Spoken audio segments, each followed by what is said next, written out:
Hello, good morning. আজ হলো শ্রাবণের প্রথম সোমবার, যেই দিনের জন্য এত তোড়জোড়, এত লাইট গোটা তারকেশ্বর জুড়ে। অবশেষে আজ সেই প্রথম দিন। আমিও একজন বাবা ভোলেনাথের খুব বড় ভক্ত। লক্ষ লক্ষ ভক্ত এই শ্রাবণ মাসে বাবার কাছে জল ঢালতে এলেও আমার তারকেশ্বরে বাড়ি হওয়া সত্ত্বেও এত ভিড়ে আমি কখনোই জল ঢালি না। আমি বাড়িতেই একটু পুজো করছিলাম, তারপর বেরিয়ে গিয়েছিলাম ডিউটির জন্য।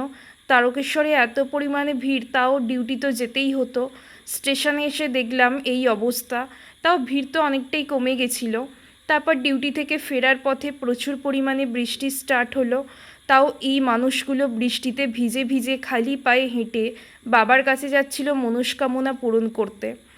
আজকে একটু তাড়াতাড়ি বাড়ি ফিরে গিয়েছিলাম, তাই ভাবলাম একটু চা খেতে যাই। তো এখানে এসে দেখলাম একটা নতুন ক্যাফে ওপেন হয়েছে, তো সেখানেও একটু গেলাম।